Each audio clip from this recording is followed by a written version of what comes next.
Reality is not what you have been told. It is what you have been kept from knowing.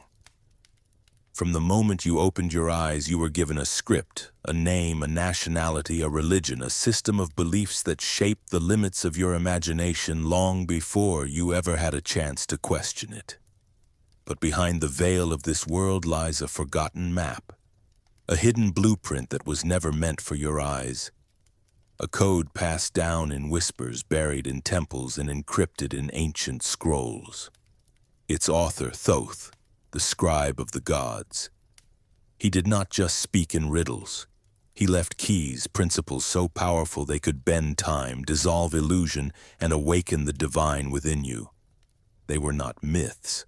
They were mechanics, not poetry, but the physics of the soul. The teachings of Thoth are not stories to admire, they are instructions to activate. If you have ever felt like there was more to life, more behind the chaos, more beyond the surface, then you are already feeling the pull of a truth your spirit has never forgotten. Everything you see, hear, touch, or believe is all happening in one place. Your mind.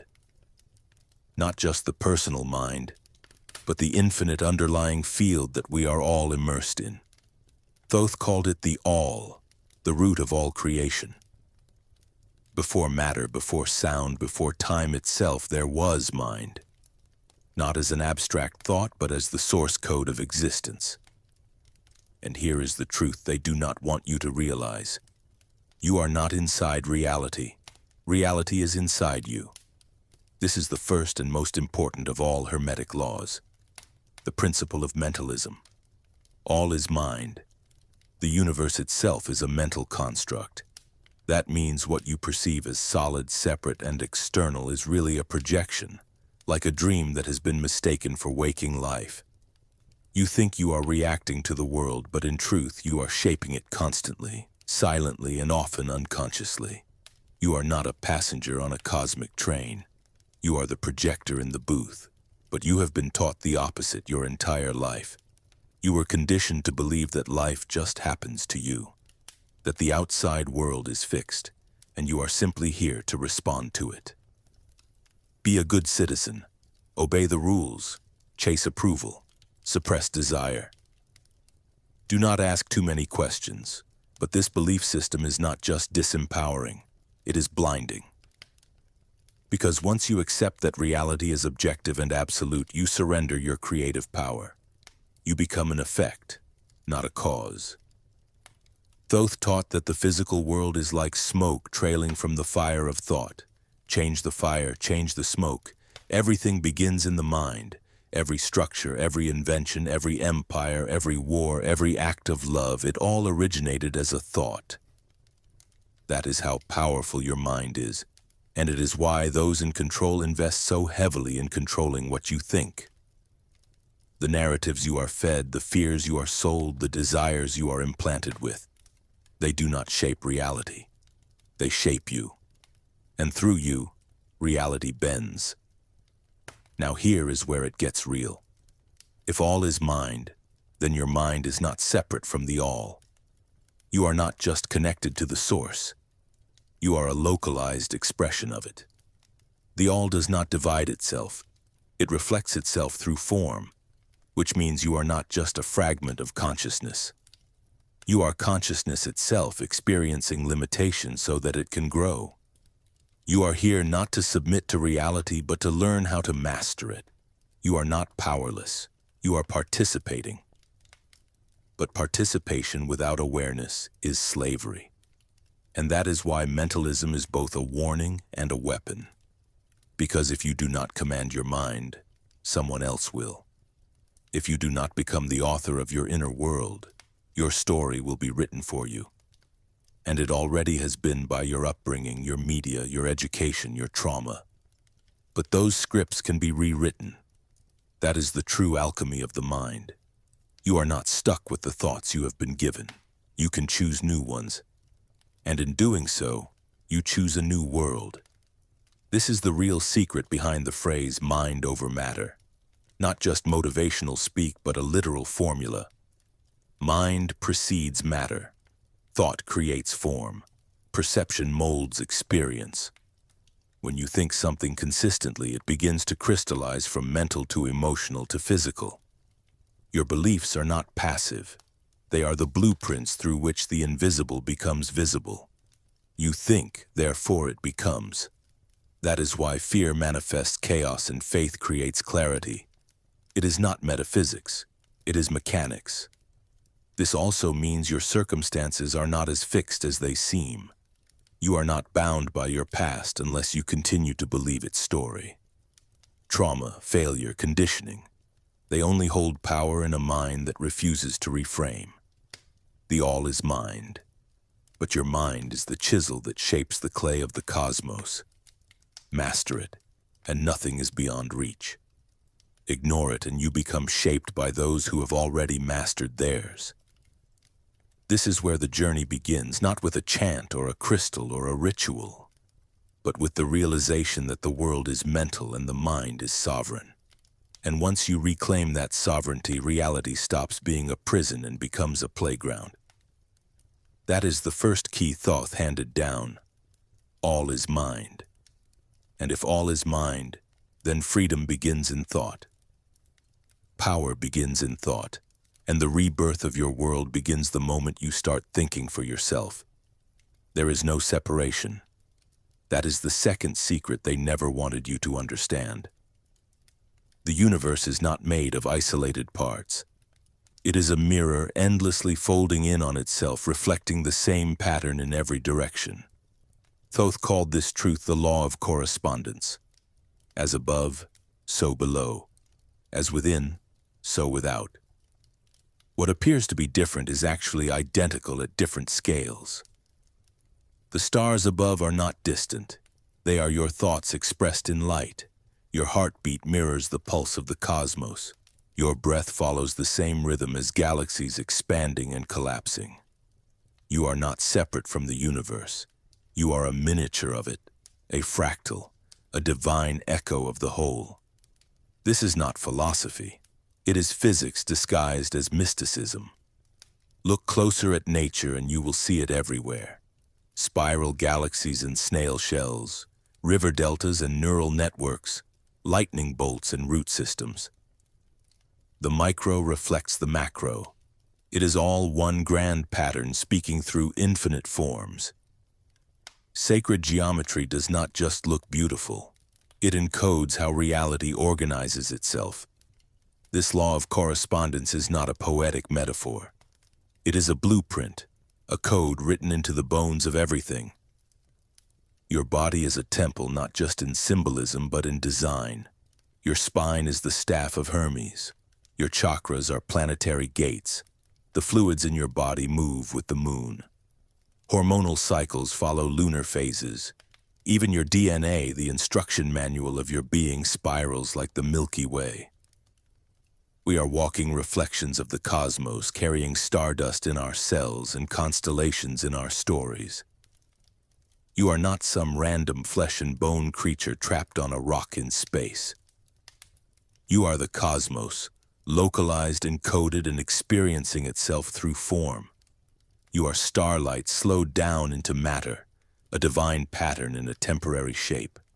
And once you realize this, once you really feel it, you stop looking outward for meaning and start recognizing that the answer has always been buried in the mirror.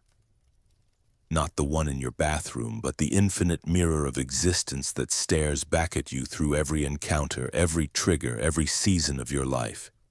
You are a feedback loop. What you project returns to you. What you withhold is mirrored in what you lack. What you resist persists, not because the universe is punishing you, but because it is trying to show you something about yourself. This is where true self-awareness begins, not in books, but in reflection. This is why ancient mystics and initiates did not just study the heavens.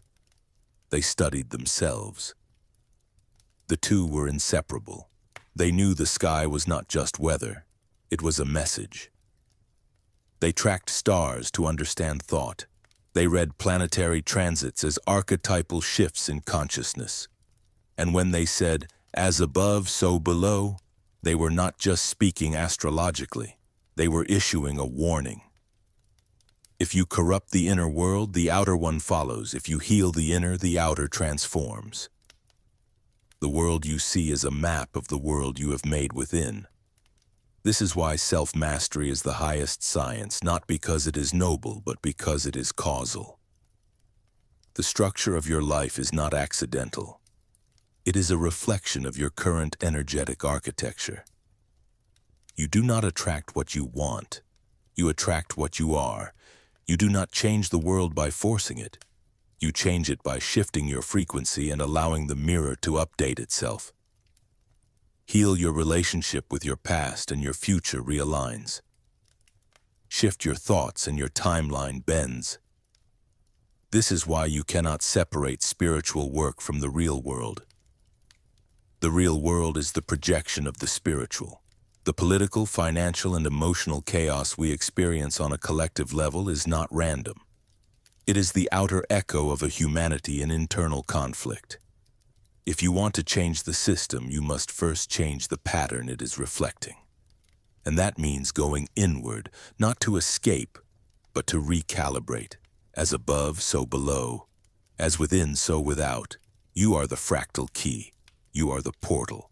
And when you realize that every dimension, every timeline, and every outcome is encoded within your own design, you stop searching for power out there and start activating the divine code within. Everything moves, everything vibrates. Nothing in this universe is truly still. Not your body, not your thoughts, not your emotions, not the space between the stars. Even what seems solid is just vibration slowed to a frequency your senses can register. This was one of Thoth's greatest revelations. That at the core of all matter, energy, and even consciousness itself is frequency. Vibration is the language of reality, and the quality of your vibration determines the quality of your life. But that is only the beginning, because vibration does not just describe things, it controls them. Raise it, and your reality shifts. Lower it, and everything around you seems to collapse. This is the real secret behind why some people seem to carry a magnetic aura while others feel perpetually drained. They are not lucky. They are vibrating differently. But the system you were born into taught you to ignore this. It taught you to be logical, mechanical, numb to the signals of energy. It made you believe that emotion is a weakness, intuition is a fantasy, and sensitivity is something to medicate. Why? Because a society trained to feel less is easier to control. If you cannot feel your frequency, you cannot raise it. And if you cannot raise it, you will never break free. Thoth knew this. That is why he did not just teach vibration, he taught polarity. Because every frequency exists on a spectrum, high and low, light and dark, love and fear. Not opposites, but extremes of the same thing. Hot and cold are both temperatures, joy and grief are both emotions. The key is not to eliminate one or worship the other, but to understand that mastery comes from knowing where you are on the scale and learning how to move. The ability to shift your emotional and mental frequency is the beginning of energy alchemy. And once you learn it, you become the one thing the system fears most: unpredictable. Because the world around you thrives on keeping you at a low vibration. News headlines keep you in fear. Entertainment keeps you in distraction. Food keeps you inflamed. Relationships, if unconscious, keep you entangled in loops. And the more reactive you become, the lower your field vibrates. That is not an accident. It is design. Low-frequency humans are easier to manage, easier to divide, easier to sell to. When you are vibrating at guilt, shame, anger, or apathy, your perception narrows. You become easy to herd. You stop imagining. You stop questioning. You just survive. But shift your frequency and everything begins to move. Not just your mood, but your timeline. Raise your vibration through breath, stillness, movement, sound, intention, and suddenly old patterns break. Toxic people fall away. New ideas flood in. Synchronicities accelerate. The world does not change, but how it responds to you does, because you have changed. Your frequency has become your firewall. Polarity mastery also means understanding that challenges are not punishments. They are invitations. Pain and pleasure are two sides of the same energetic scale. Where there is tension, there is transformation. If you avoid discomfort, you stay stuck. But if you transmute it, if you learn to turn fear into focus, grief into gratitude, anger into action, you become your own healer, your own initiator, your own alchemist. The ancient initiates were not just spiritual. They were skilled in emotional transmutation. They knew that by mastering their inner polarity, they could remain centered while the world spiraled. They did not react. They responded. Not because they were cold, but because they were aware. Emotional mastery does not mean you do not feel. It means you do not drown. You observe, you understand, and you decide how to transmute the current. So the next time you feel overwhelmed, do not ask, "Why is this happening to me?" Ask, "Where am I vibrating?" The answer will not just explain your experience, it will empower you to shift it. Because when you move your frequency, the universe adjusts its reflection. That is not wishful thinking. That is Hermetic law. Polarity and vibration are not abstract teachings. They are survival tools in a world built to keep you numb. Learn them, and you stop being a victim of energy. You become its master. Nothing happens by accident. That is not a comforting idea. It is a confrontational one, because it means every moment, every relationship, every repetition in your life has a cause. Not always obvious, but always present. The universe is not random. It is precise. And until you understand this law, until you embody it, you will stay stuck in cycles that feel like fate, not realizing you are walking the same karmic loop, wearing a different face, a different job, a different story. Thoth called this the law of cause and effect. Not punishment, not divine wrath, but pattern in motion. Everything you think, do, feel, and believe creates ripples. Most of those ripples go unnoticed, but they do not disappear. They loop, they echo, and eventually they return. This is karma. Not a scoreboard in the sky, but the magnetic pull of energy returning to its source. You send out anger, you attract chaos. You emit doubt, you experience stagnation. You operate from fear, and life becomes a mirror of everything you are trying to avoid. But the problem is deeper than reaction. The real trap is unconsciousness. It is not what you are doing. It is that you do not realize you are doing it. The majority of people live as effects. Their entire life is a reaction to something external. Wake up, check the news, react, get cut off in traffic, react, open social media, compare, judge, spiral, react. Life becomes a series of emotional triggers that someone else pulls. And because they are reacting, they believe the world is happening to them. But it is not. It is responding to them.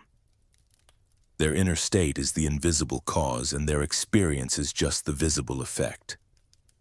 But if you are not aware of the cause, you will misinterpret the effect every single time. This is how karma loops are formed, not just across lifetimes, but within a single day. The same relationship patterns, the same financial struggles, the same fears wearing different masks. You are not cursed. You are consistent. You keep thinking the same way, so you keep choosing the same energy. And the universe, being neutral and exact, keeps giving you the matching result. That is not cruelty. That is clarity. The only way out of this loop is to become the cause. That is what Thoth taught the initiates, to step out of reaction and into creation. When you become the conscious initiator of thought, emotion, and action, you override the program. You stop being pushed by invisible forces and start directing them. You do not wait for the world to change. You change your frequency and the world recalibrates. This is not about controlling every detail. It is about owning your influence. You do not get to choose what shows up in life, but you do get to choose how you meet it. That choice is everything. When you meet chaos with presence instead of panic, you disrupt the karmic script. When you meet betrayal with boundaries instead of revenge, you shift the pattern. These are not spiritual cliches, they are energetic interventions. You are cutting the thread that ties you to old timelines. The most powerful beings do not control others, they control their response. That is true sovereignty. It is not flashy. It is not loud. It is a quiet mastery that ripples through every layer of your life. And once you start living this way, owning your inner cause, you become untouchable. Not because life stops testing you, but because you no longer break when it does. You have stepped out of the loop. When you do this, karma no longer feels like a sentence. It becomes your teacher. Every experience becomes feedback. Every trigger becomes a clue. You stop blaming and you start decoding. You see the patterns, not the punishment. And eventually the loops slow down. The noise fades because you have stopped adding fuel to the fire. You are not feeding the past anymore. You are forming something new. This is what Thoth meant by escaping the wheel. It is not about abandoning the world. It is about mastering your position in it. Becoming the still point in the spiral. Being the observer and the creator at once. It is not easy, but it is the only path to true freedom. And the choice is always in front of you. React or respond. Loop or liberate. Effect or cause. One path repeats, the other transforms. You have been here before. You have felt it in moments you cannot explain. The déjà vu. The strange familiarity in someone's eyes. The irrational fear that does not match your life story. It is not imagination. It is memory. A memory buried deep beneath layers of conditioning and distraction. Thoth did not just speak of physical reality. He mapped the soul's journey through lifetimes, through lessons, through dimensions. Reincarnation is not a myth or a belief system. It is a function of the universe, a cycle of energetic refinement.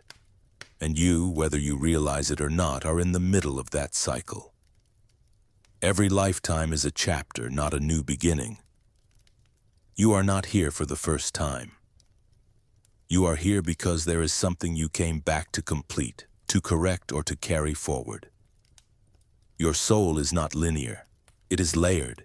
It collects data, experiences, emotional imprints, and karmic patterns across every incarnation. And if those patterns are not resolved, they repeat, not out of cruelty but with precision. You cannot escape a lesson until it is integrated. That is not punishment. That is the mechanics of soul evolution. Most people live as if life is a single roll of the dice. One shot, one chance, one death. But when you believe life is limited, you fear failure. You grip tightly to your identity. You avoid risk. You trade curiosity for safety.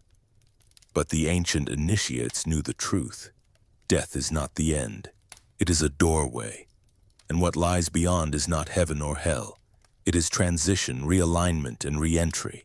The halls of Amenti, as described by Thoth, are not an underworld.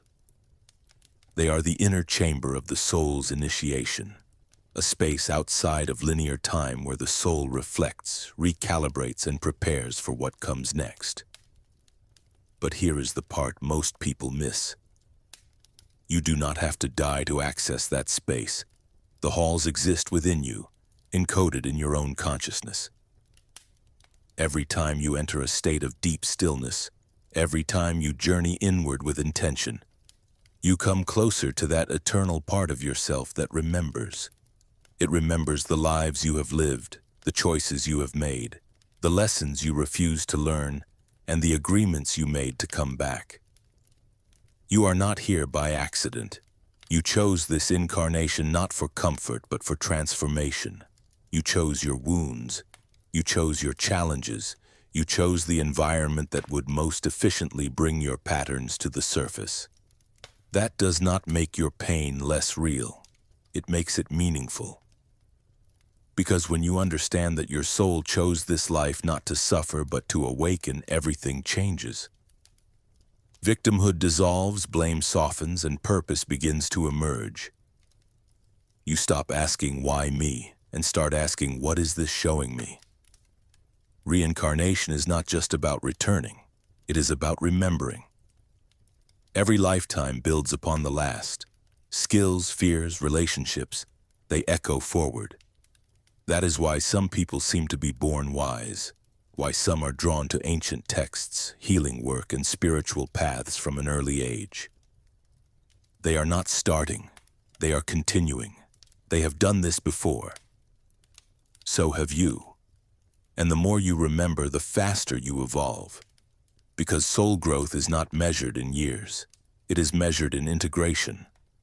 But the system you were born into distracts you from this. It keeps you chasing success, accumulating things, competing for validation. All of that noise buries the signal of your soul. It makes you forget who you were and why you came. That is not by chance. It is by design. A sleeping soul is easier to manipulate.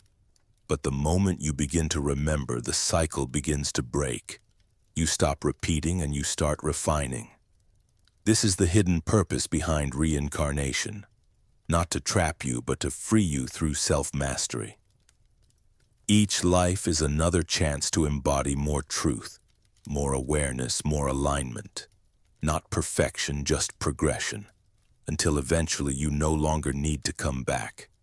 Not because you are done, but because you have remembered who you are.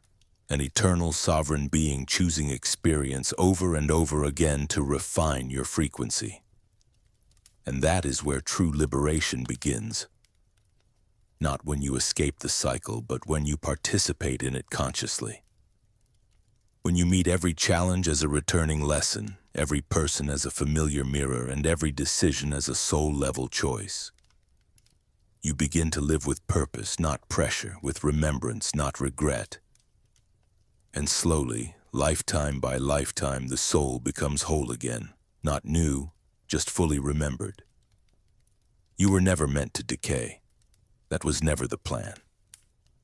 The ancient teachings do not speak of death as a destination, but as a frequency collapse, a disconnection from your original design. Thoth did not promise immortality as a fantasy. He revealed it as a natural function of alignment, not in the sense of living forever in the same body, but in the understanding that your being is light first and matter second. And light, when activated, does not die. It transcends. The body you wear is not your prison. It is your vessel, a temporary construct designed to house your consciousness as it navigates density. But that vessel is programmable, moldable, and when aligned with certain frequencies through breath, intention, purity, and vibration, it begins to shift. It becomes lighter, more crystalline, less bound by time. This is what the ancients meant by the light body. Not just energy around you, but a transformation from within, a physiological and energetic recalibration that turns the body into a bridge between dimensions. We have been taught to see aging as normal and disease as inevitable. But that is not nature. That is programming. Your biology is not broken, it is just forgotten. The light body is not fiction.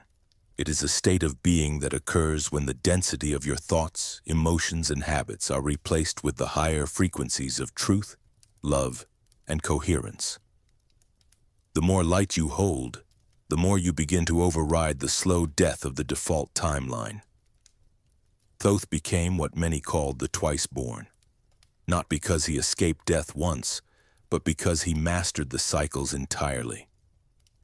He achieved energetic mastery to the point where he could choose to stay or go, not as a spirit ripped from flesh, but as a conscious transmission of light shifting form. And this was not his gift alone. It was the inheritance of all those willing to do the inner alchemy required. The refinement of thought, the purification of emotion, the conscious transformation of shadow into radiance. It was not magic, it was memory. You do not attain immortality by resisting death. You attain it by transmuting density.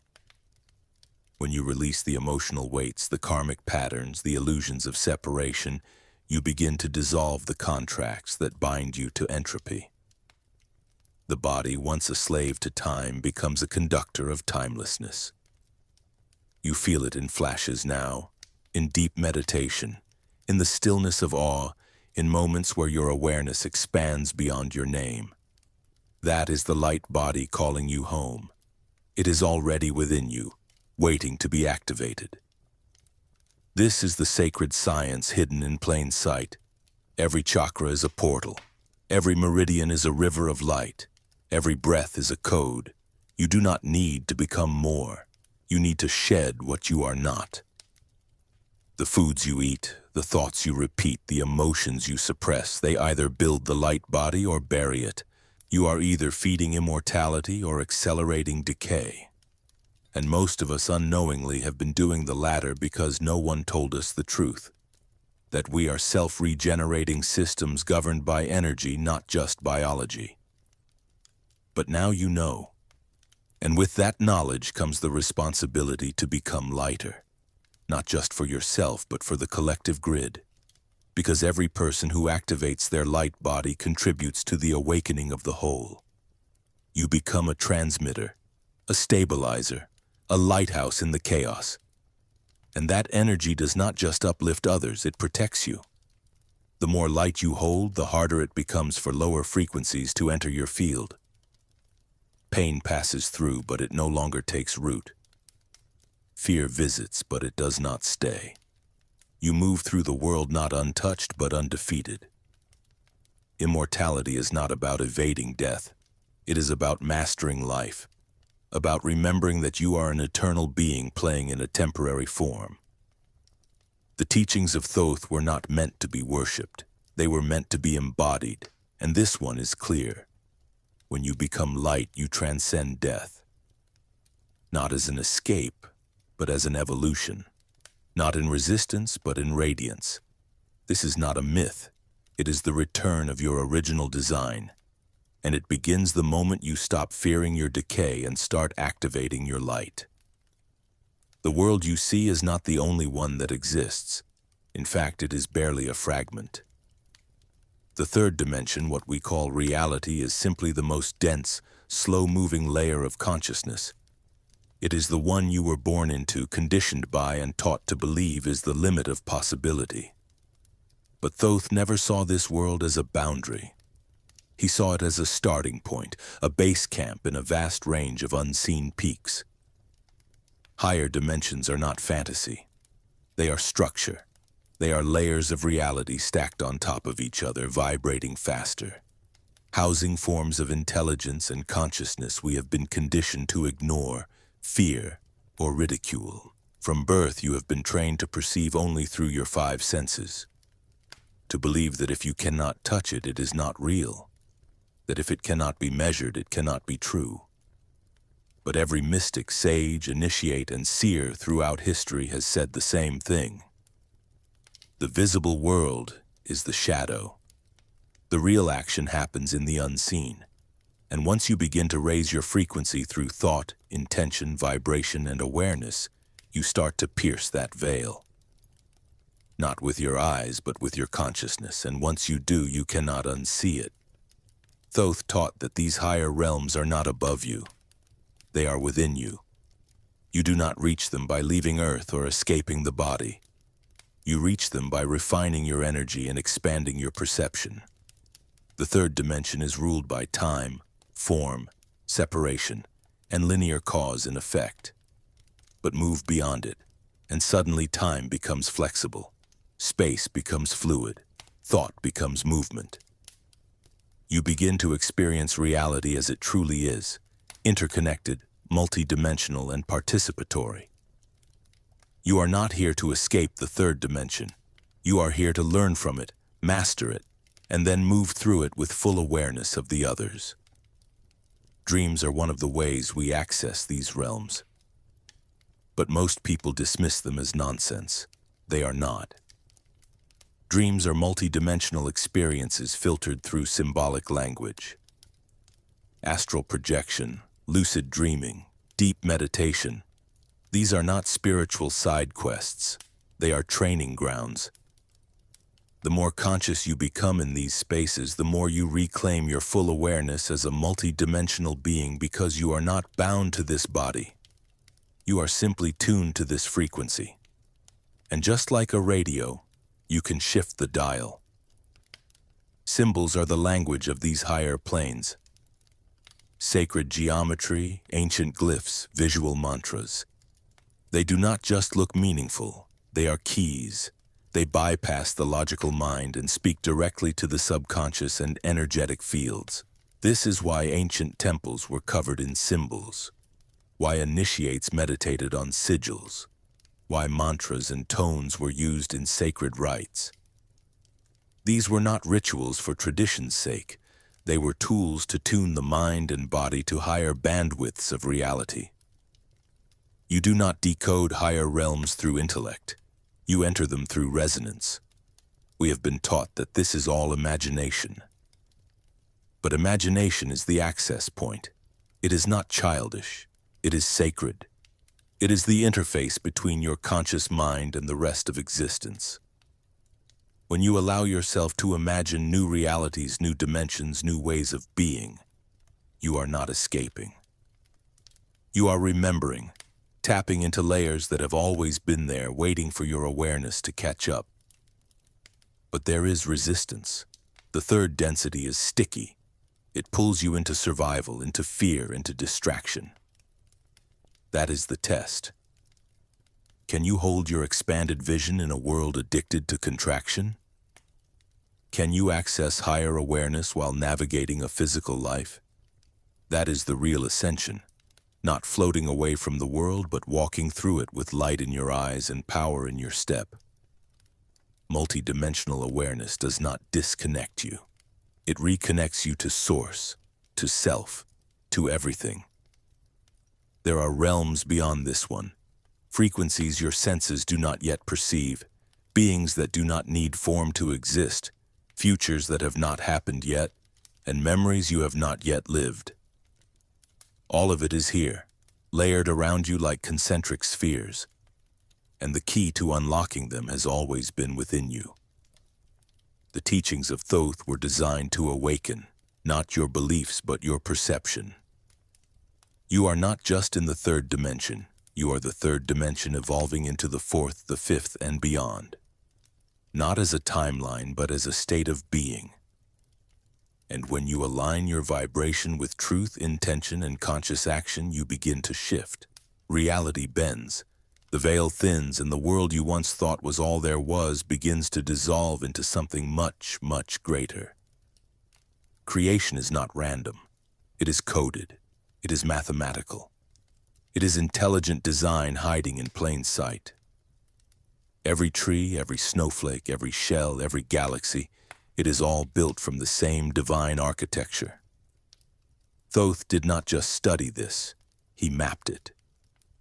Sacred geometry was not decoration to him.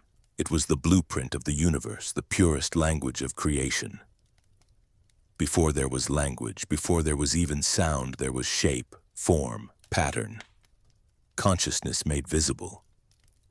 Look at the flower of life, not just as a symbol, but as a mechanism. It holds within it the patterns of atoms, the proportions of planets, the structure of your DNA. The ancients did not draw these shapes for fun. They carved them into temples because they understood them as keys.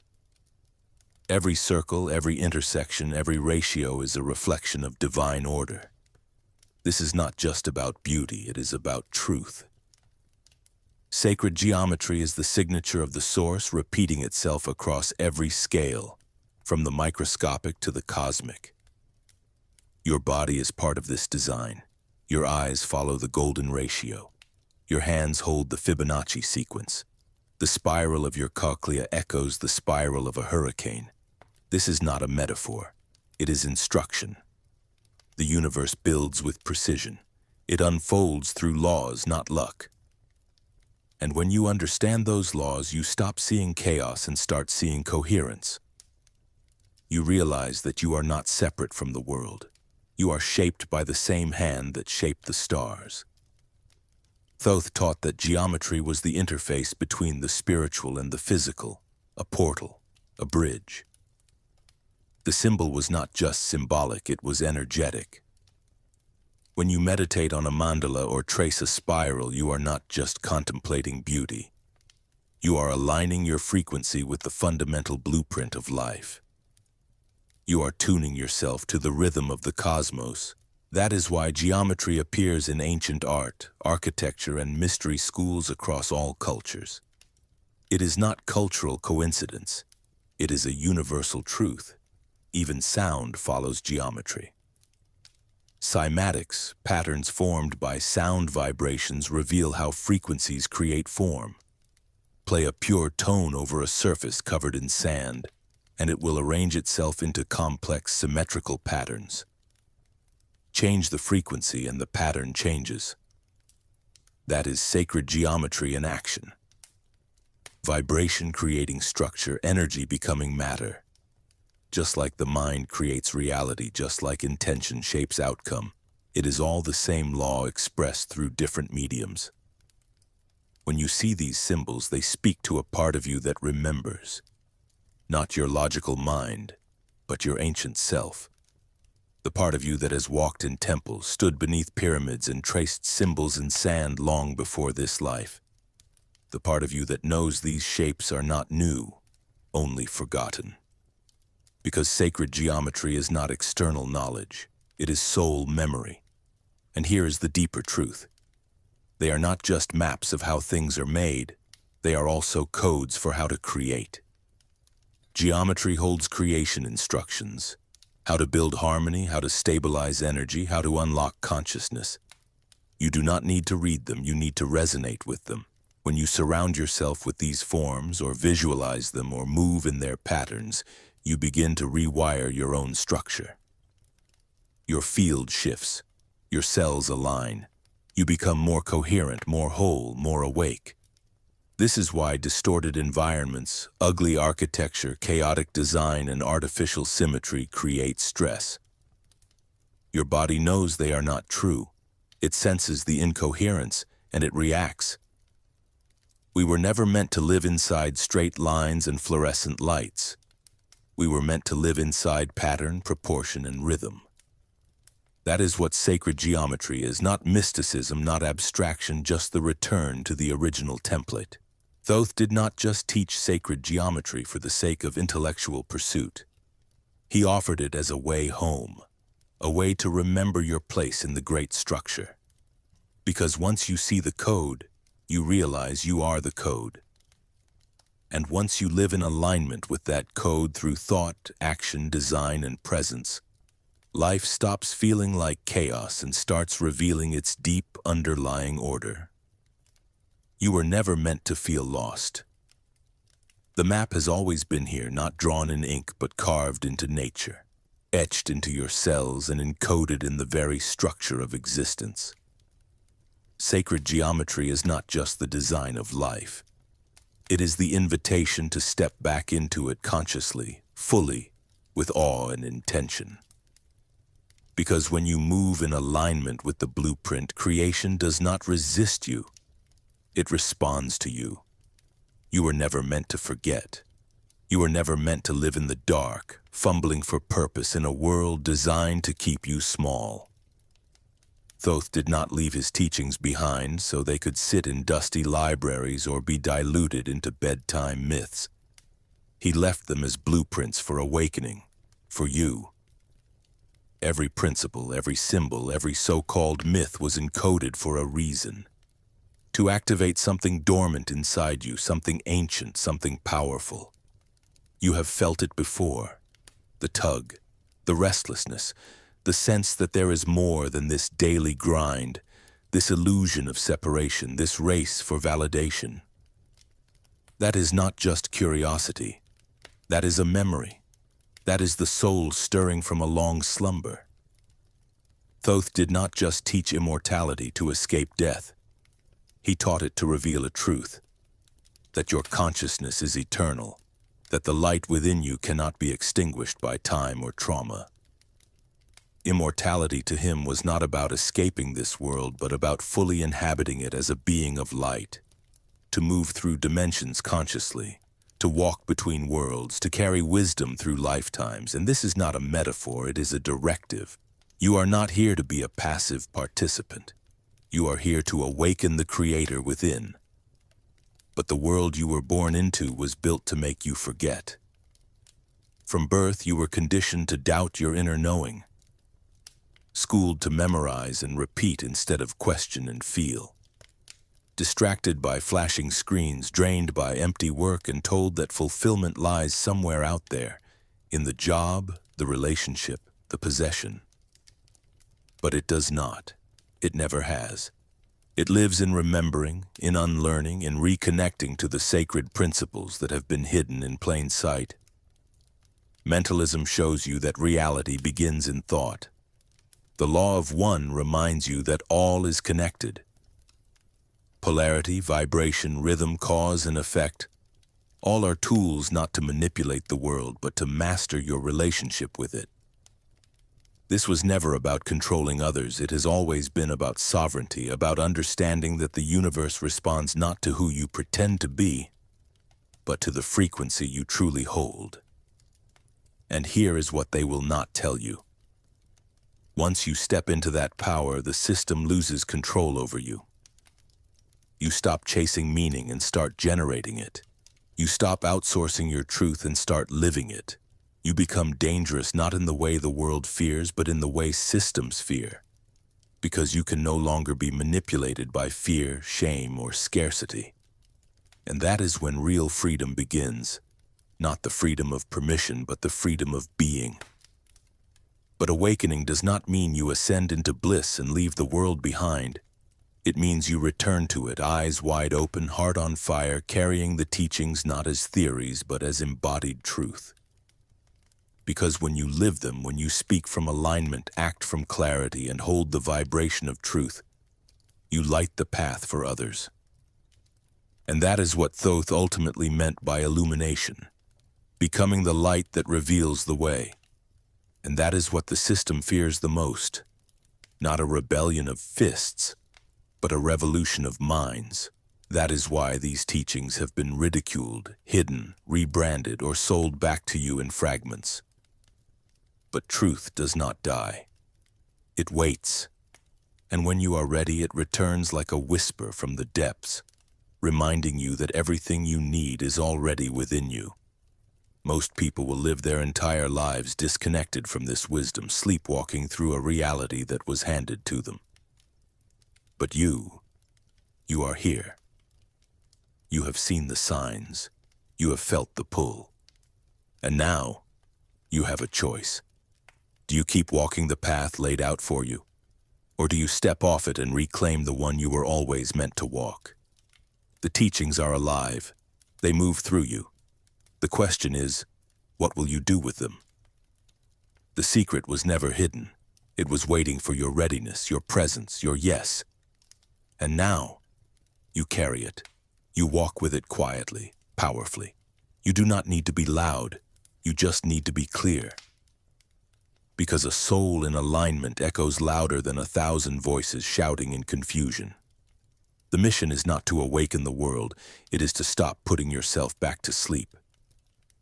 That alone shifts everything. This is how new realities are built. Not with force, but with frequency. Not through control, but through coherence. You become the source, not the seeker, the activator, not the follower. And in doing so, you give others the permission to do the same. Not by telling them what to do, but by living what is possible. The age of forgetting is ending. The codes are awakening. The patterns are re-emerging. And if you are still here, still listening, still resonating, then you are part of this unfolding, a participant in the remembering. And the next step is yours to take. Not tomorrow, not when you feel ready, but now. Because you already are.